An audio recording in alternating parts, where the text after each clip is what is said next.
cambiar nada. Buenas noches. Buenas noches. Vamos a empezar. Lástima que no haya más gente, pero vamos a empezar ya, que es la hora, vamos a cumplirla, para que no se nos haga muy tarde. Y yo no voy a presentar porque ya creo que me conocéis vosotras de sobra, vosotros. Pero voy a presentar de nuevo a mi compañero, que es el maestre de la encomienda magistral del Temple, nuestro maestre. Es doctor ingeniero industrial, profesor emérito de la Universidad Politécnica de Madrid, es caballero templario desde el año 2010 y es profesor también en la Universidad Pública de Navarra y en la de Cantabria. Ha trabajado en empresas como Altadis, como la Central Nuclear de Almansa, etc. Y ha sido durante 7 años consejero de Industria y de Turismo de la Comunidad de Cantabria y es decano de la Escuela de Negocios. Se llama José Ramón Álvarez y ha preparado una conferencia sobre la súbita expansión y también la súbita muerte y desaparición de la Orden del Temple. De manera que ya sin más, muy bien. Maestre. Pues muchas gracias por venir una tarde como hoy, domingo, y que bueno, está uno más calentito en casa, ¿no? Muchas gracias también al exalcalde. Muchas de las cosas que le ha dicho es que fui, no es que sea, es que fui de estas cosas, ¿no? Bueno, la verdad que nosotros estamos encantados de estar en esta tierra, en esta comarca que fue tan templaria. No digo ya Alcañices, que fue prácticamente la encomienda más importante de España, de Hispania, de Castilla y León, bueno, con más precisión. Y luego el rey Alfonso IX de León, que fue el que favoreció a los templarios bastante, el que les donó cantidad de posesiones desde Villalpando hasta Alcañices, y el castillo de Ponferrada también se lo redonó porque ya lo tuvieron. Y bueno, el padre de Fernando III el Santo, que aunque muchos lo reivindican, se nos olvida que nació en Zamorano. Bueno, pues simplemente te agradezco mucho la presentación. Nosotros no nos gusta adornarnos mucho, simplemente que como en el Temple hay tanta cosa esotérica y tanto charlatán a veces dando conferencias, conviene recordar que somos gente normal, gente trabajadora y como pues templarios magistrales nos gusta estudiarnos las cosas e intentar, no somos historiadores, somos divulgadores, pero hay que hablar con precisión un poco, no se puede uno decir lo primero que leen y que le venga al caso. Bueno, los templarios, nosotros somos una encomienda, como digo, de gente trabajadora, de gente que quiere estudiar y formarse, somos confesionales, somos católicos y cristianos, y también pues tenemos lógicamente, aunque el Temple nunca fue una orden caritativa, como el hospital o como otras órdenes, pero sí tenemos una dimensión de ayuda al prójimo y ayuda sobre todo al peregrino, a Tierra Santa, siempre mirando esa cosa que fue. Bueno, el Temple, pues ya sabemos cómo nace. El Temple nace con el sueño cruzado. Las cruzadas fueron un sueño. Las cruzadas, sinceramente, no tenían realidad física. Cuando uno conquista un país, como conquistaron los cruzados y tomaron Jerusalén, pues nos recuerda pues desde el Vietnam, la guerra del Vietnam, o Afganistán, o Irak. Una cosa es ganar una batalla y entrar en un país, otra cosa es ocuparlo militarmente y estar en todas partes, y eso requiere mucha tropa, que no es posible. La mitad del ejército cruzado, bueno, es difícil establecer cifras, pero entre la mitad y un tercio de las tropas cristianas que conquistaron Jerusalén volvieron a Europa. Entonces en Jerusalén pues quedaron un poco cojos de personal militar. ¿Y esto qué ocurría? Pues que las ciudades, sí, Jerusalén, Acre, que era el puerto prácticamente donde llegaban los cruzados más cercano a Jerusalén, pues esos estaban defendidos. Pero sin embargo los caminos, las encrucijadas, pues había salteadores, había malhechores, robaban a los peregrinos o les mataban, según el número que estuvieran, y ahí es donde nace el Temple. El Temple nace 9 caballeros, como una policía, podríamos decir, de caminos, para proteger a los peregrinos. Esa es la fundación. Son 9 caballeros franceses, de origen francés, y luego va tomando un poco del año, estamos ahora en el año 1118, se había tomado Jerusalén. Para que nos hagamos una idea, porque a mí me gusta a veces hablar, como digo yo, de números gordos, que no, o sea, no hace falta que sea el 1118, que luego se nos va a olvidar. Toda la presencia cristiana en Tierra Santa dura 200 años, aproximadamente, 200 años. Se toma Jerusalén por los cristianos, 100 años después aproximadamente se pierde la conquista Saladino. y otros 100 años después se pierde Acre y los cristianos desaparecen de Tierra Santa. Es para que tengamos un poco las grandes cifras. Jerusalén nunca se pudo volver a reconquistar, aunque se estuvo a las puertas varias veces. Entonces, bueno, como digo, la aparición del temple son estos 9 idealistas o caballeros idealistas que en el año 1125 pues viene el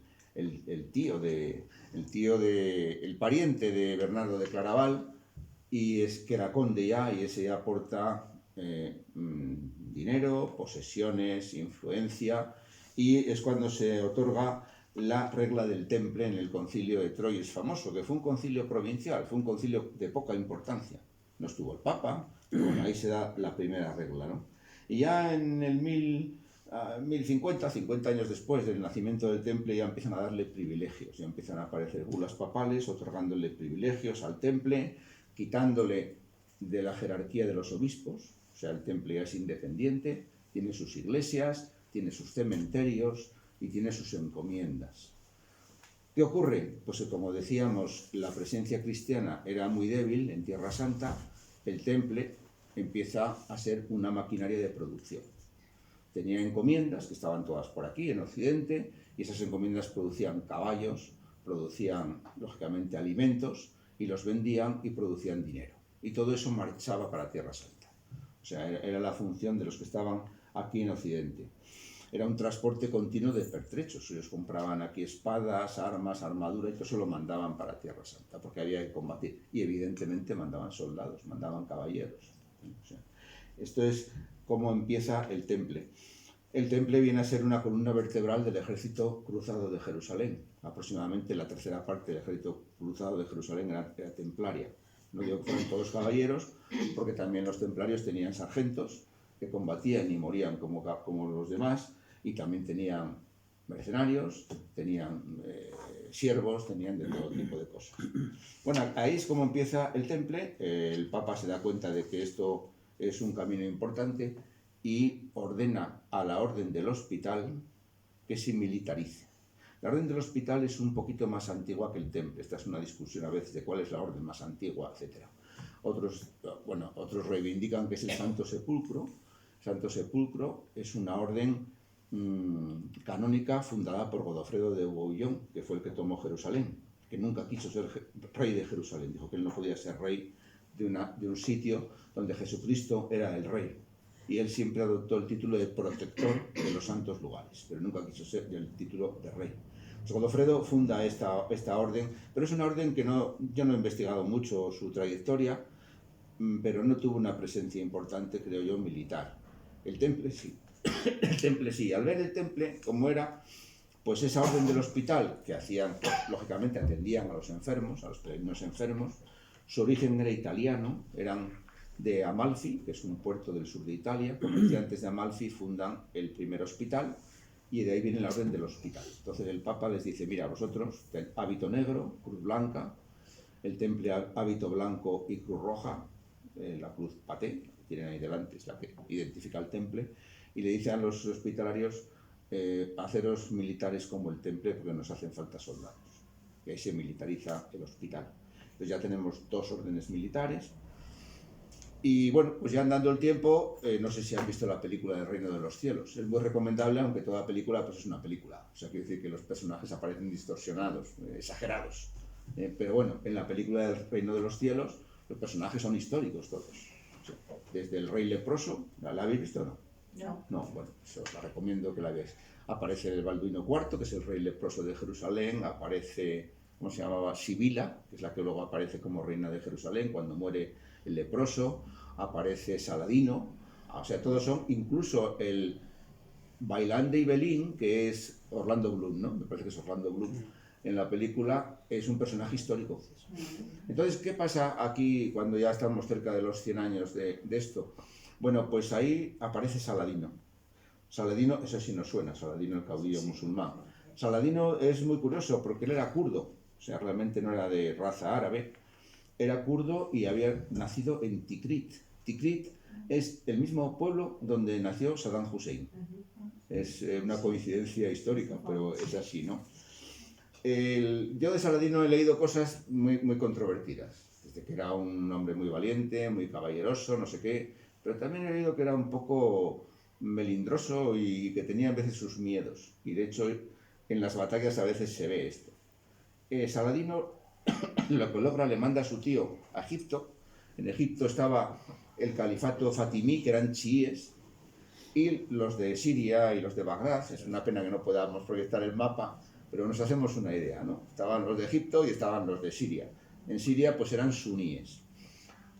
Saladino marcha a Egipto y conquista o se hace con las riendas de todo lo de Egipto. Y luego, como lo de Siria eran sus parientes y él había nacido allí, logra unificar todo eso. Claro, esa unificación provoca que el débil reino de Jerusalén no pueda con todo. También cometen errores. En la película se ve la famosa batalla de los cuernos de Hattin, donde sale todo el ejército cristiano de Jerusalén con la cruz, con el trozo más grande de la cruz, que la pierden en la batalla. Pues se enfrentan a Saladino con unos errores, bueno, pues en una zona montañosa, era el mes de julio, con mucho calor, imaginémonos las armaduras, los ropajes y todo eso, acampan en una zona sin agua, etcétera, y encima los musulmanes les echan, ¿cómo se llama?, arbustos y de esto ardiendo para que tengan más calor todavía, ¿no? Por lo cual fue un desastre. La batalla de los cuernos de Hattin fue un desastre. En la batalla Saladino coge prisioneros a 280 caballeros, entre templarios y hospitalarios, y evidentemente, como no puede pedir rescate, ni nada de nada, porque no pagaban rescate, pues les cortan la cabeza a todos, menos a uno, que apostató. O sea, ellos te ofrecían, oye, si te haces musulmán, te perdonamos la vida. Y bueno, aunque tampoco te torturaban, te cortaban la cabeza y nada más. O sea, no te hacían sufrir mucho. Pero hubo uno, dicen que era hospitalario, que no era templario, el que apostató. No lo sabemos muy bien. Bueno, entonces, claro, esto provoca una reacción. Todo esto de Saladino, lo siguiente que hace es tomar Jerusalén. Es reconquista 100 años después. Jerusalén otra vez es musulmana. Pero conquista también Acre. Yo es que la historia de Acre me la conozco porque me confundí en la biblioteca municipal al coger un libro. Ponía el sitio de Acre. Yo lo cogí y resulta que era el primero.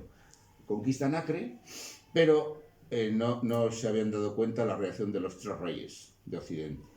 Viene el rey de Francia, viene Ricardo Corazón de León también, el rey inglés, y también viene el Federico de Barbarroja alemán. Federico muere, se ahoga en Turquía cuando venía, y esa zona no viene mucho, pero hacen una cosa importante, que es fundar la Orden Teutónica. La Orden Teutónica es de origen alemán, y su símbolo es la misma cruz paté, pero en negro. En negro. Nos suena la cruz de hierro, ¿verdad? Sí. De los alemanes. Esa sí. Proviene de ahí. Proviene de ahí. Luego veremos por qué. Y bueno, pues entonces lo que hacen los cristianos es que reconquistan Acre. Toman Acre a Saladino. Ahí Saladino hace unas cosas muy raras, como de miedo, no lo defiende bien, y aprovechan y toman Acre otra vez. Acre vuelve a ser cristiana y vuelve a ser el centro de operaciones porque habían perdido Jerusalén. Jerusalén ya no es más, nunca más vuelve a ser cristiana. ¿Y qué pasa? Bueno, pues Ricardo Corazón de León llega a las puertas de Jerusalén, la podía haber tomado, pero no entra, no la toma.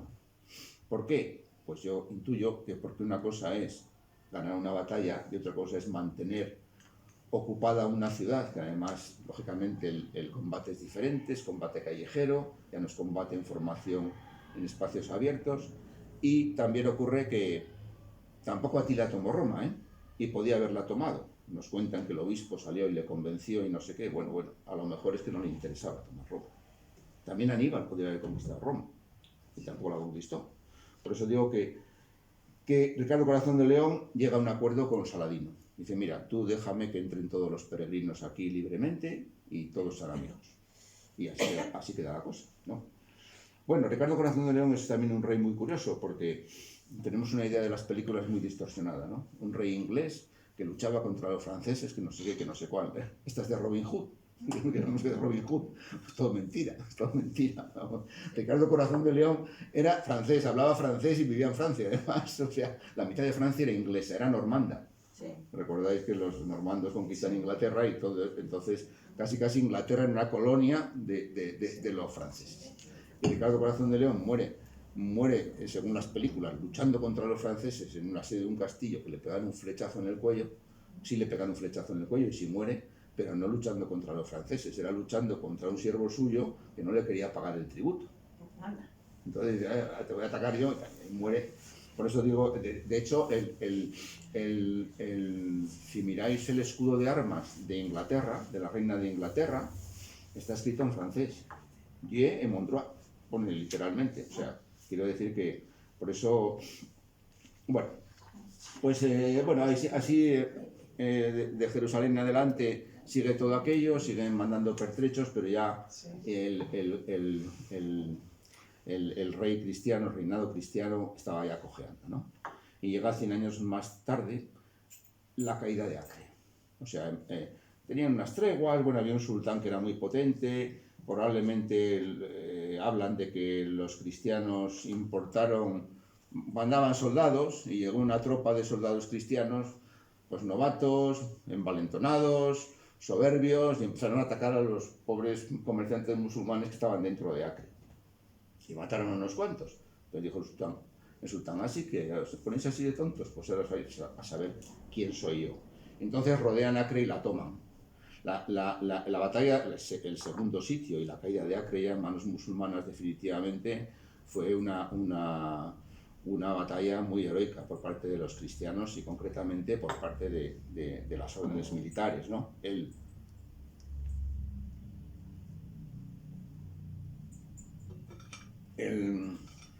El ataque a Acre se derrumban las defensas de las milicias inglesas y las milicias venecianas. La parte que defendía el templo y el hospital mantiene las posiciones, pero claro, si se derrumban por la derecha, pues van corriendo las tropas auxiliares y al final no pudieron contener aquello. El maestre hospitalario Jean de Villiers lo cae herido y lo embarcan en contra de su voluntad, protestando, y lo embarcan y lo mandan a Chipre y Rodas, que era donde se guarecían, ¿no? Y el maestro templario, Guillermo Bosé, un gran maestre, muere la tarde, pues se cae herido y la misma tarde muere. Se lo llevan al cuartel templario, a la torre del Temple, y lo entierran allí. Y bueno, pues un mes después, más o menos, después de negociar con los musulmanes, tener allí refugiados un montón de niños y de mujeres, pues la torre del Temple se derrumba, no sabe si habían metido una mina, si se incendia, se derrumba encima de los defensores templarios y de los atacantes, de los 2.000 o 3.000 atacantes musulmanes que rodeaban la torre, ¿no? En aquello pues hay leyendas no sé si le suena Roger de Flor, que nos lo han contado también, pues como lo de Ricardo Cordón de León.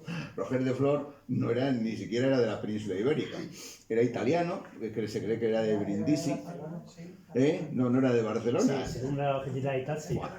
También era Cervantes y Santa Teresa de Jesús. Roger de Flor era italiano de Brindisi, quedó huérfano muy joven, y entonces le tomó bajo su protección un sargento templario naval, o sea, un comandante de una nave templaria. Los templarios, se habla de lo del cheque, que fueron los primeros banqueros, ¿no? Simplemente aprovechaban las oportunidades. Ellos mandaban pertrechos y mandaban caballos. Una de las cosas que hicieron fue modificar la estructura de los barcos, porque el transporte de caballos no era habitual en aquella época. Ellos tenían que mandar muchos caballos a Tierra Santa. Bueno, pues todo esto lo aprovechaban, y cuando los buques venían de retorno, pues traían mercancías, pues mercancías de lo que fuera, de la ruta de la seda, de lo que pillaban por allí, comerciaban. Eran gente muy fiable, por lo tanto les daban bienes para que los pudieran cobrar en otro sitio, etcétera. Por eso dicen que fueron los primeros banqueros.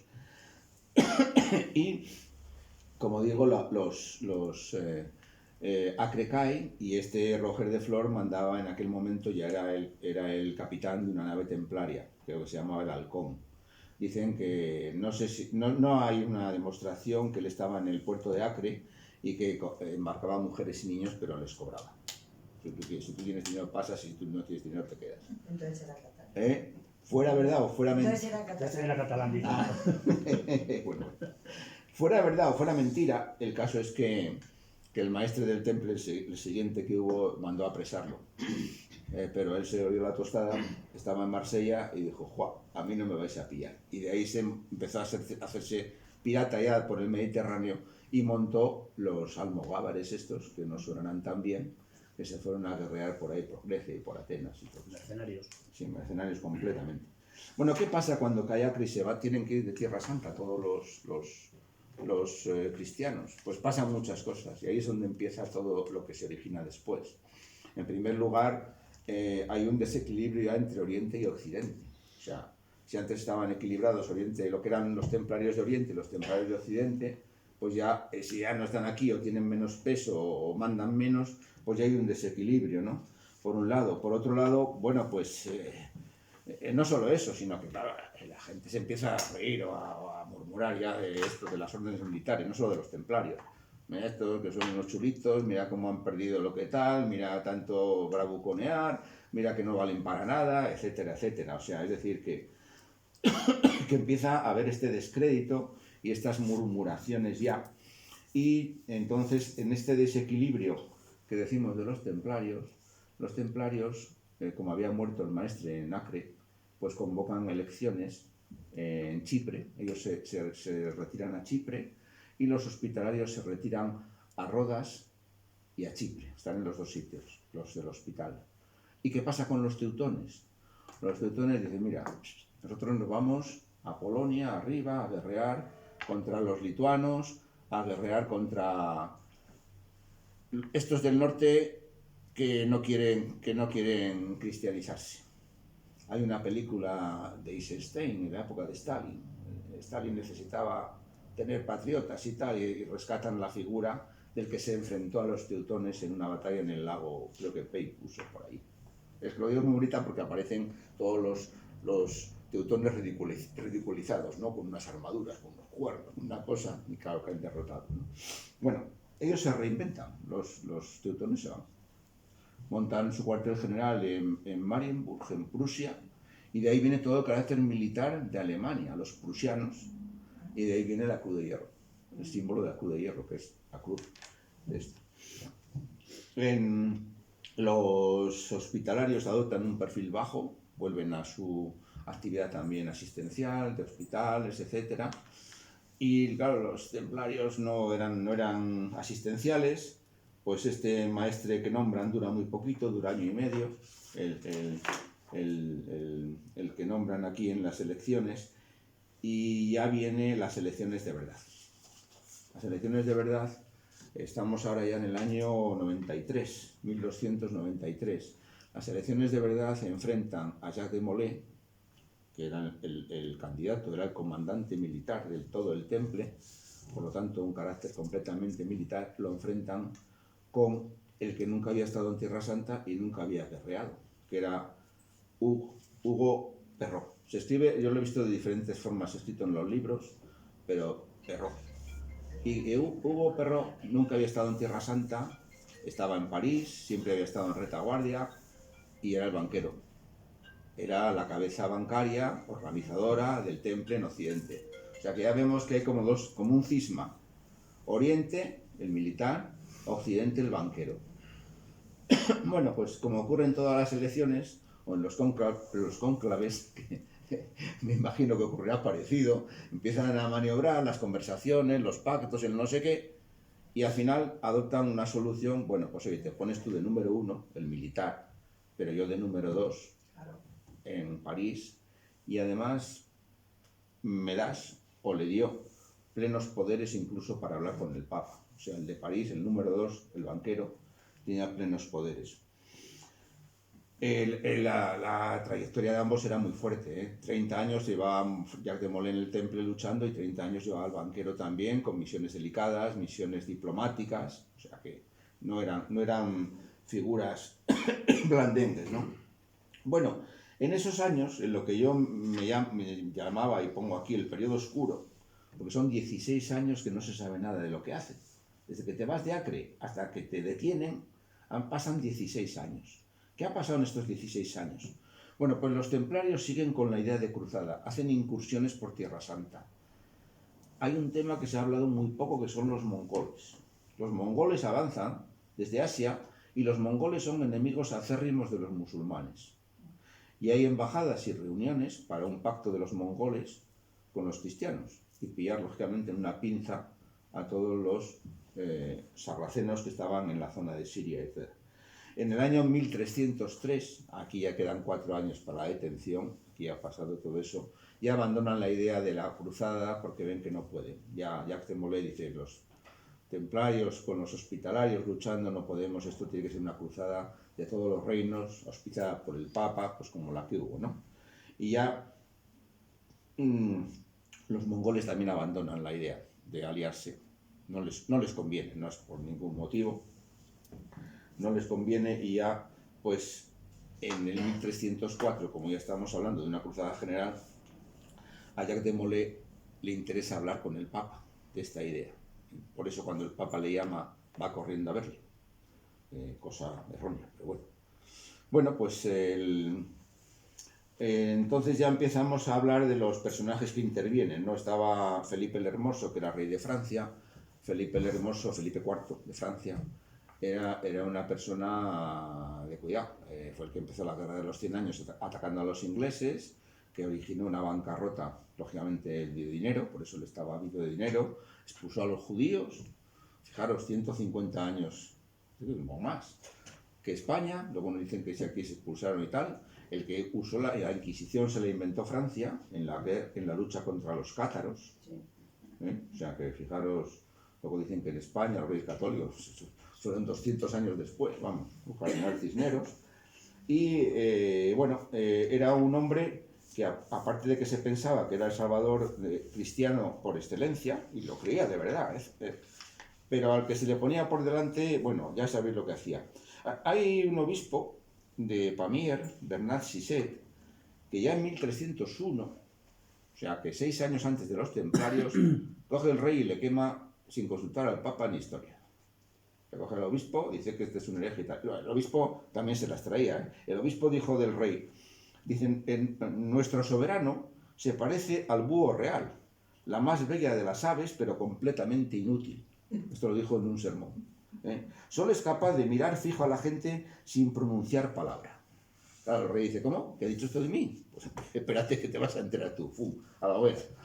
El rey Felipe IV efectivamente tenía esa costumbre, se quedaba mirando fijamente a la gente y no hablaba. No se sabe si era por majestad o porque se aburría o por lo que fuera. Y de hecho los retratos, una pena, se le ve con esa mirada fija, ¿no? Bueno, pues este ya es el que empieza a poner las cosas un poco tensas, ¿no? El Papa, había un Papa que muere antes, no es el Papa que detienen a los templarios, es Bonifacio VIII. Bonifacio VIII es un Papa que se inventa la tiara, esta de los papas, porque el Papa es el obispo de Roma, con lo cual llevaban pues un gorro de obispo. Este se inventa la tiara, la pompa, aquí quien manda es el Vaticano, bueno, no había todavía el Vaticano actual, es el papado, es no sé qué, por encima del rey. Y el rey se empieza a mosquear. El rey se empieza a mosquear y dice, mira, ¿sabes lo que se me ha ocurrido? Le dice a los suyos, que vamos a vamos a ir a Italia, vamos a detener al Papa, lo vamos a traer aquí a París y le vamos a juzgar como hereje y le vamos a quemar también.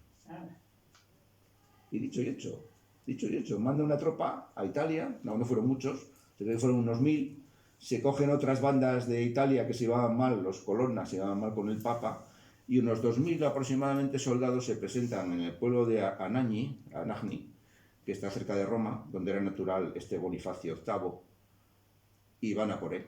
Y van a por él, le encuentran solo en su palacio, y entonces le detienen, y no solo le detienen, sino que uno de los condotieros estos le da un guantazo, pero claro, un guantazo con toda la armadura, no es un guantazo de que te dé un cachete.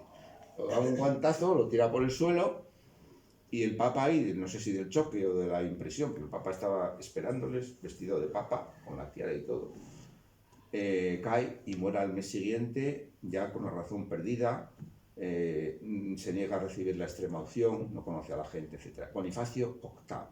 Pero Bonifacio VIII, que era muy listo, el día antes de que todo esto ocurriera, firmó la bula de excomunión contra el rey de Francia. No la pudo publicar porque al día siguiente se presentaron ahí los soldados. Pero la bula quedó metida en un cajón. Y el rey de Francia lo sabía. Bueno, este incidente dice, bueno, ¿y esto qué tiene que ver con los templarios? Pues tiene que ver algo, porque al final toda esta historia lo que ocurre es que se emplea como una moneda de cambio. Y es lo que realmente ocurrió.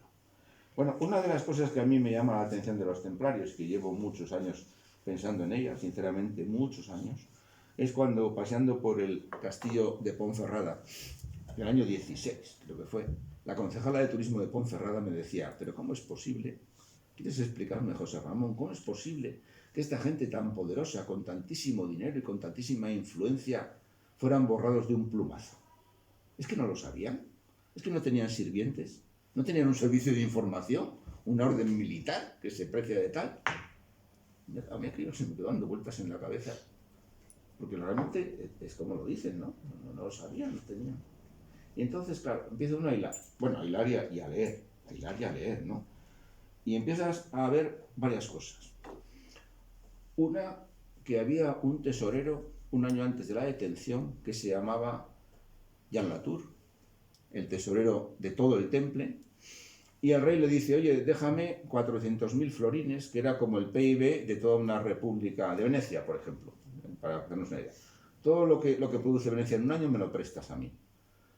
Y no sabemos si le autorizó el banquero, que tenía poderes plenipotenciarios, o no le autorizó, el caso que se lo presta al rey de Francia.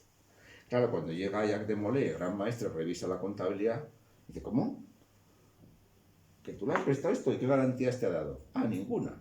O sea, un préstamo sin garantías. Expulsado de la orden. Y lo expulsa. Al famoso Latour, que era sobrino del que hizo la torre, por eso se llamaba Latour, el que hizo la torre del Temple en París. Claro, Latour va corriendo al rey, dice, mira lo que me ha pasado, me ha echado de la orden. Y el rey le dice a Molay, hombre, admítele que no, que me lo ha dejado a mí. Dice Molay, ni hablar. Está expulsado. Entonces el rey acude al Papa que ya era Clemente V, porque el otro se había muerto, al Bonifacio, a Clemente V, y le dice, mira, ha pasado esto. Entonces Clemente V escribe una carta, porque Clemente V quería recongraciarse con tener bien, aparte que era francés, ahora hablamos un poco de él, le escribe una carta a Molay, y dice la leyenda urbana que Latour fue con la carta en mano, toma, para que me readmitas, y que Molay, del cabreo que tenía, cogió la carta, pum, y la tiró y la quemó en la chimenea. Pero le tuvo que admitir. Lo cual quiere decir todo esto, que el temple no era un bloque monolítico y tal, sino que había fisuras, había grietas, y por esas grietas se cuela la gente. Esto es lo que pasaba ya en el temple. Bueno, el Papa era Bertrand de Got, era francés y no era en absoluto ni pusilánime, ni temeroso, ni un membrillo que temblaba. No. El Papa era muy listo. Y el Papa tenía 2 doctorados, había no sé cuánto derecho canónico, había intervenido mucho en diplomacia y era un tipo muy cauto. Entonces, bueno, ya empiezan las murmuraciones, empieza ya el expediente contra el temple, empiezan, ya estaba allí Jacques de Molay, llamado por el Papa, llegan un poco antes de Navidad, él y el del hospital, el Papa les dice que se unan y los dos, el hospital y el temple dicen que ni hablar, que no tienen ninguna gana de irse. Pero el del hospital se va, se vuelve a rodar rápido. Y el del temple, como la casa central del temple estaba en París, se queda allí en París. Y el Papa comete 3 errores, en mi opinión.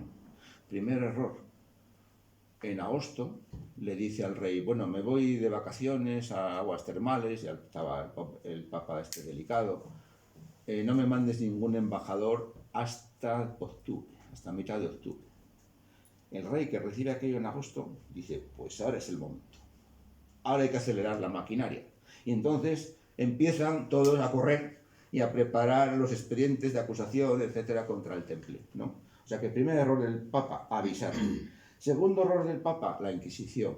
La Inquisición, precisamente en la época de los cátaros, era un inquisidor, aquí le llaman Tuscia, pero es la Toscana, el inquisidor de Toscana, le dieron poderes plenipotenciarios para juzgar a los cistercienses, a los templarios y a los hospitalarios, en caso de herejía. Y esos poderes no estaban revocados, los tenían. Y entonces, claro, el inquisidor de París, bueno, sabéis que un mes antes ya el rey manda unas cartas secretas a todos los ¿cómo se dice?, los cancilleres reales, de que se preparen, bueno, para detener a los templarios un mes más tarde. Entonces manda también una carta al inquisidor general de París diciendo, prepárate para hacer unos cuantos interrogatorios porque va a haber muchos templarios arrestados. El Papa me lo manda a mí. Mentira, el Papa no le había mandado nada, pero ya empieza a manipular. Este es el segundo error, lo de la Inquisición. Y el tercer error que comete el Papa es reunirse en secreto, ¿sabéis con quién? Pues con el banquero, con Perrot, a espaldas del Gran Maestre.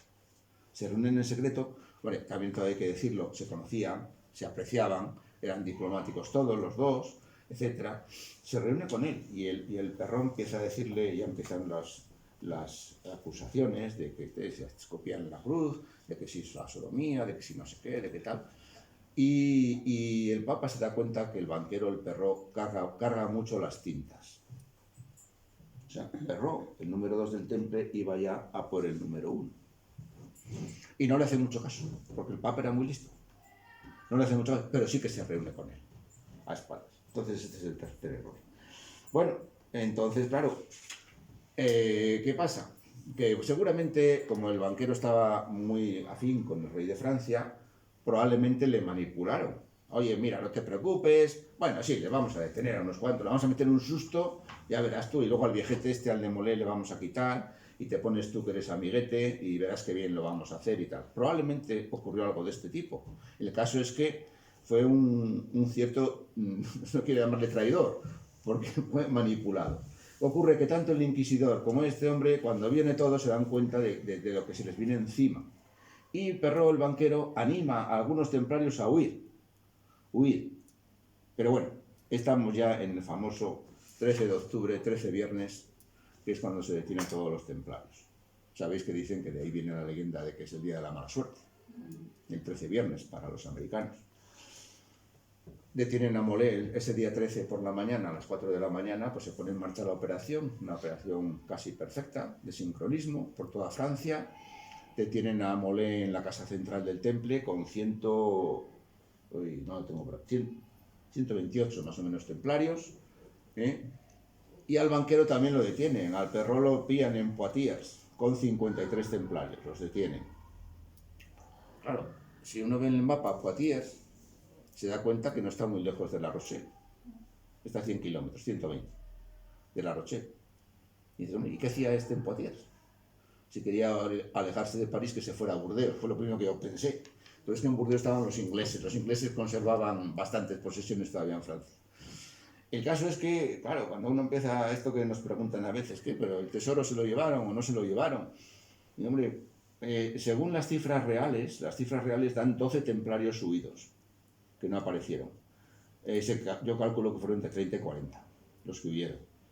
Y sí que hay testimonios de pescadores que les habían dado cofres de oro para que lo guardaran. Claro, un pobre pescador pues se asusta, un cofre lo abre, bueno, dice, guárdeme este cofre, dice, vale, pero luego lo abre a ver qué tiene dentro, y ve que está lleno de monedas de oro, entonces va corriendo a la Guardia Civil de turno, dice, mira lo que tengo aquí.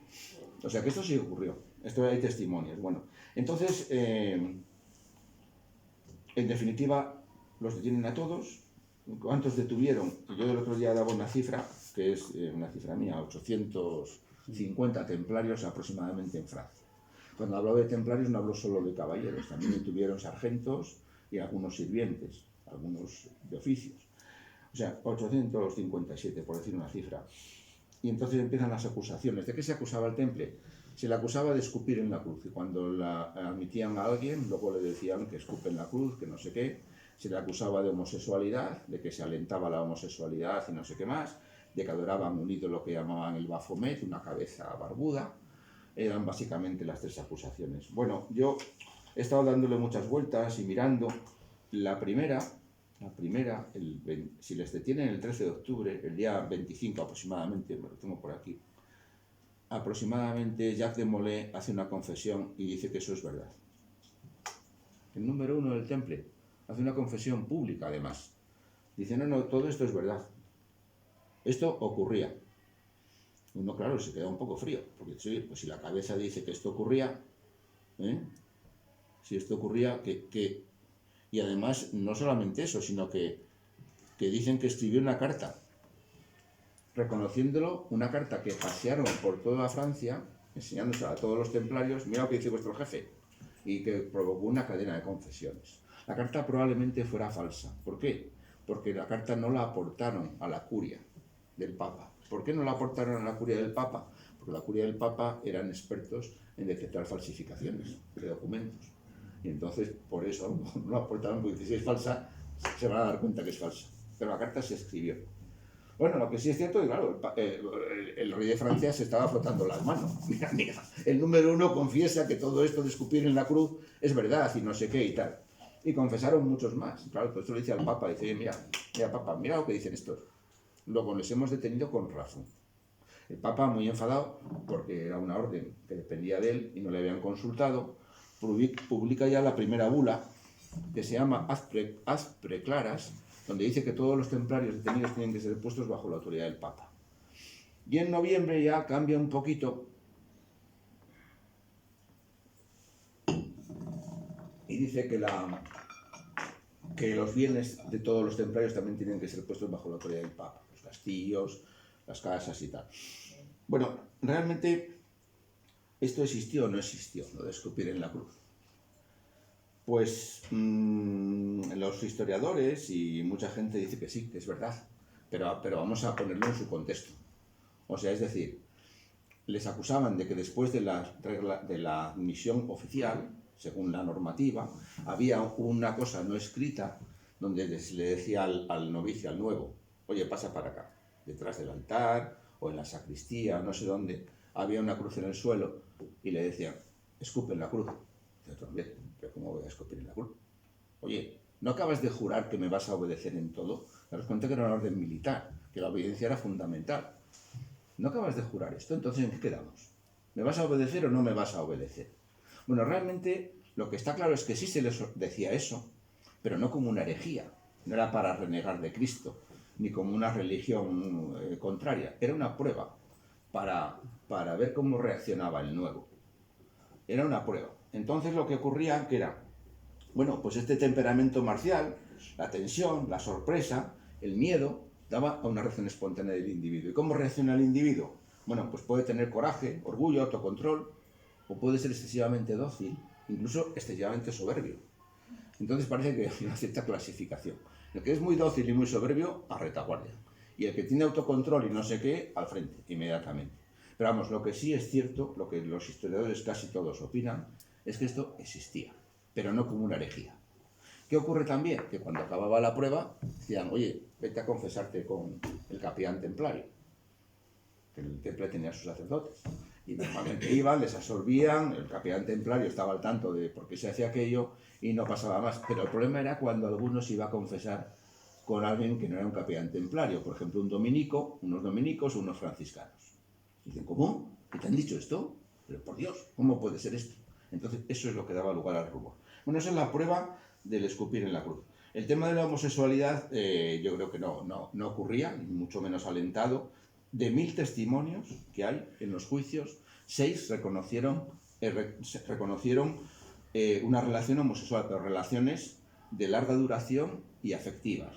O sea, quiero decir que eran pareja, no era aquello, por decirlo, para que me entiendan, una orgía, ¿no? O sea, nada de eso, no, eso no se alentaba. Y luego el tema del Baphomet, el tema de la cabeza que se adoraba con la barba, etcétera, pues la opinión generalizada es que eran relicarios. Habéis visto en algunas iglesias que son un busto, que tienen dentro como un relicario, eran reliquias que se adoraban, ¿no?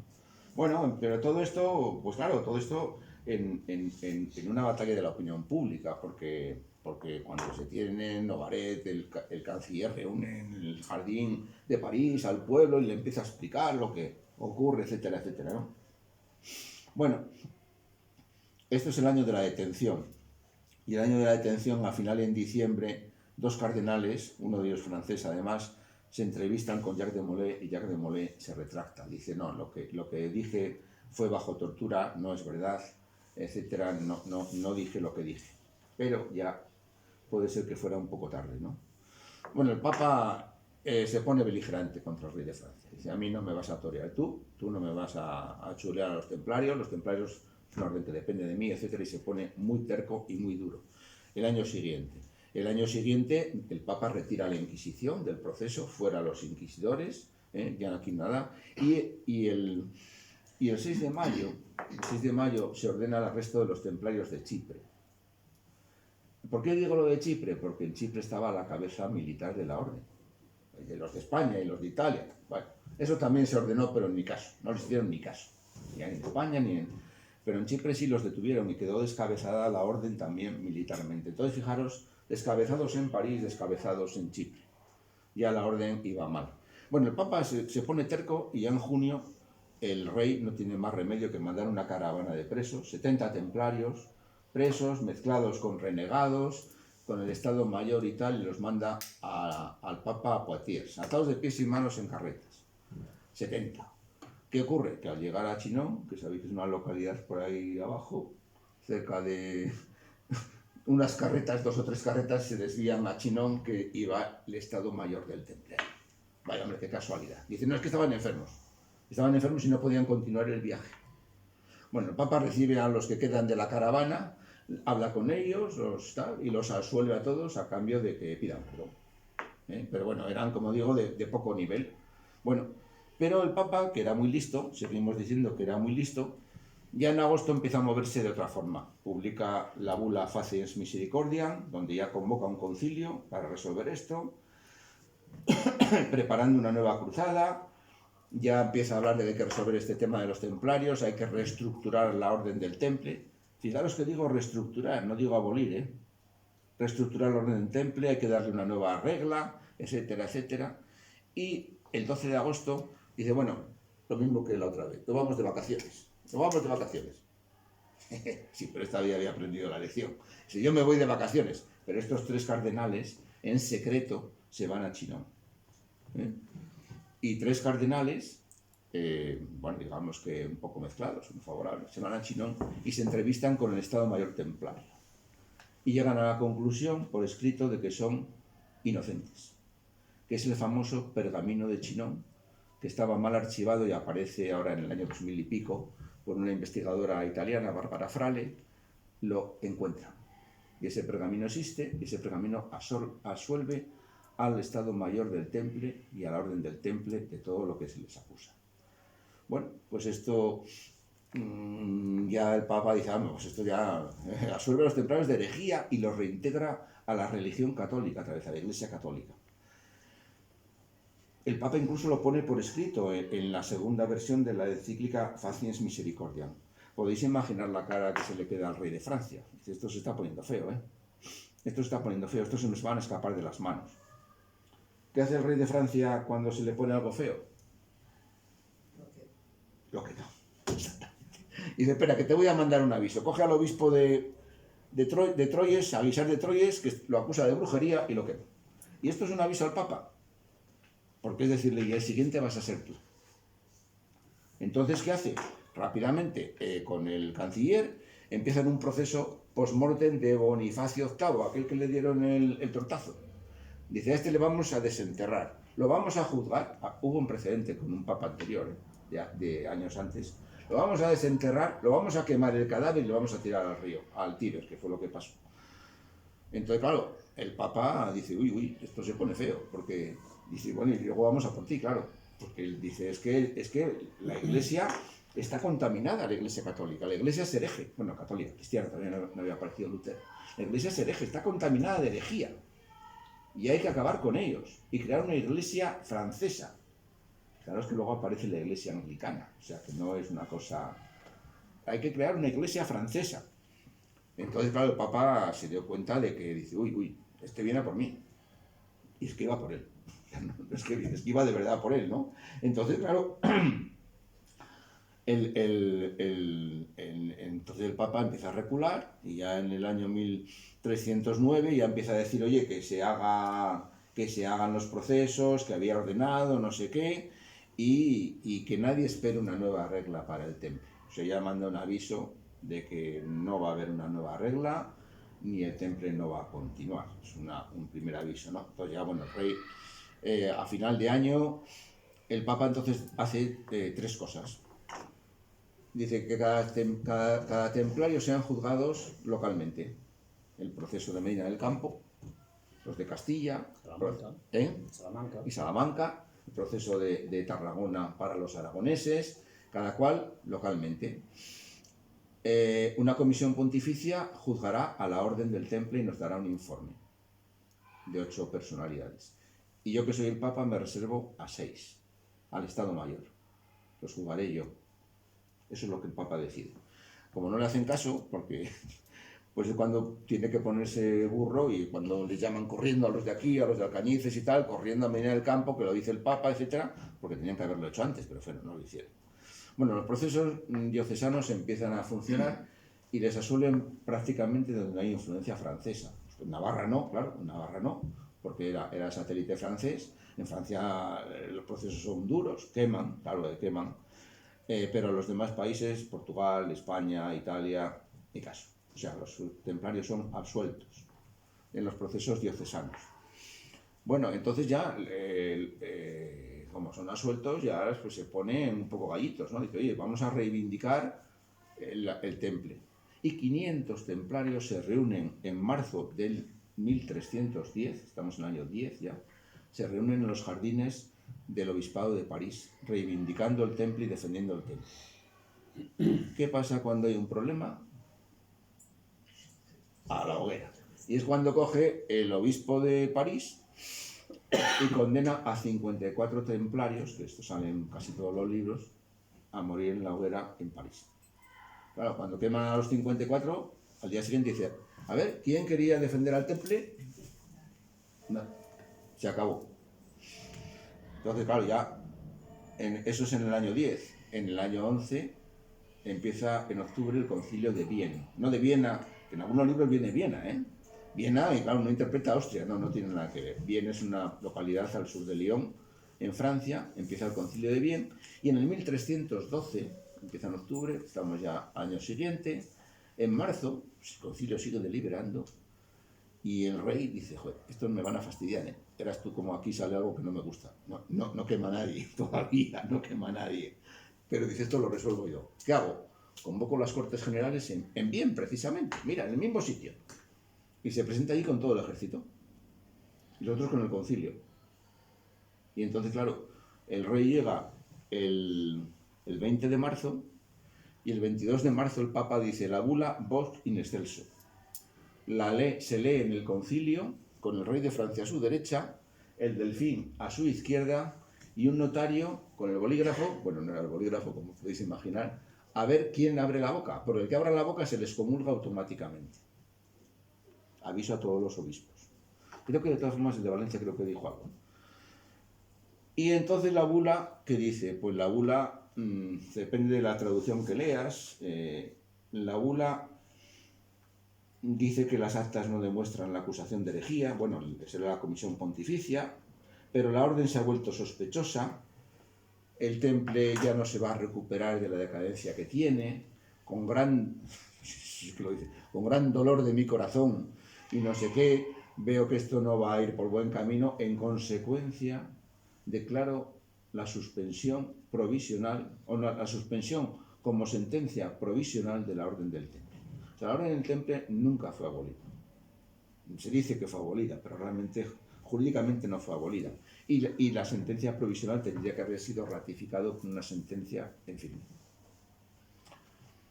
El 2 de mayo hace otra bula, las providan, que los bienes del temple pasen al hospital. Y dice en la sentencia que se funda en causas, la suspensión declarada como sentencia provisional, se funda en causas de fuerza mayor y la necesidad de evitar un gravísimo perjuicio a la Iglesia. O sea, que nos está diciendo que dice, es que no tengo más remedio, o es que vienen a por mí, o no sé, a lo mejor otro podría haber dicho, oye, pues yo me sacrifico, a ver si tienen narices de venir a por el Papa. Pero claro, el Papa era francés, estaba residiendo en Francia, y este Papa es conocido, Clemente V, por ser el que fijó la residencia papal en Aviñón. Este es el primer Papa de Aviñón, no del cisma que viene después. Bueno, el Papa muere en el año siguiente, en 1313, muere el secretario Guillermo de Nogaret, que era el cerebro de la banda, era el que dio todo el tema, y el Papa dice, bueno, ya he resuelto esto, la orden está ya suspendida, pero me quedan aquí 6, que tengo que juzgar yo. ¿Os acordáis que dijo, a los 6 de arriba me los juzgo yo? Bueno, de los 6, 2 habían desaparecido, probablemente habían muerto en prisión. O sea, realmente vivos quedaban 4. Y a estos 4 El 18 de marzo, por la mañana, montan un templete en Notre Dame y dicen esto, nos vamos a defender. ¿Qué va? Te has confundido. No les dejaron ni abrir el pico, les leyeron la sentencia. Les convocaron allí, a todo el pueblo y toda la gente y la muchedumbre, por la mañana y le leyeron la sentencia del Papa. Y la sentencia les condenaba a los 4 a cadena perpetua. El Papa encima pensaba que les hacía un favor, porque les dejaba vivos. Pero hay 2, que son Jacques de Molay y Geoffroy de Charnay, que era el preceptor de Normandía, empezaron a montar la marimonena, a protestar, a gritar, esto es una injusticia, el temple es inocente, no sé qué, no sé cuál, y el tribunal se quedó aturdido. Y dijeron, bueno, se suspende la sesión, como así, no sabes qué hacer, se suspende todo, un momento, vamos a un receso y la hora de comer. Y el rey, comiendo, o en la hora de comer, se entera de lo que ha pasado. Y dice, ¿cómo? ¿Que estos han protestado? A la hoguera. Y aquella misma tarde los queman. Pero fue un asesinato, porque el rey ni tenía atribuciones ni eran prisioneros del rey, eran del Papa, lo que pasa que el Papa los dejaba que los custodiase, lógicamente, el brazo civil, ¿no? Los otros 2, eran 4, quedaban 4, ¿no? 2 a la hoguera, los otros 2 no dijeron ni pi. Por la mañana, uno de ellos, el banquero, Perrot. El banquero, esos 2, otra vez a la cárcel, y murieron en prisión. Perrot muere en prisión unos años más tarde, pero no les quemaron. A estos los quemaron, a Jacques de Molay y a Geoffroy de Charnay, y ahí es donde dice, no parece que sea cierto el lugar donde les quemaron, que hay una placa y se puede ver, si están en París, no tiene a la vista Notre Dame, o sea, no es que dijera, déjame, no me ates muy fuerte. Está abajo, al lado del río. Está abajo, claro, para ver Notre Dame. Y lo que dicen que compareceréis antes de un año ante el juicio de Dios, pues tampoco queda muy claro, pero evidentemente el 20 de abril, un mes después de que les quemasen, muere el Papa, ya había andado por muerto varias veces con hemorragias intestinales y estaba bastante jorobado, y antes de final de año murió el rey, en un accidente de caza. Esa es la realidad del asunto. Bueno, al final, como comentario final, ¿qué pasa? El Papa nunca condenó a los templarios y el Gran Maestre y el preceptor de Normandía murieron como cristianos absueltos y reintegrados a la comunión católica. De hecho, decían misa en su celda. Y la sentencia de suspensión contra la orden pues aún permanece sin modificación alguna. Han pasado 7 siglos y sigue siendo una medida provisional. Ha aparecido ese pergamino que estaba mal archivado, y lo encuentra esta investigadora archivado en otro sitio, pero lo encontró, afortunadamente. Y eso es esa fue la muerte del templo, la muerte histórica del templo. Porque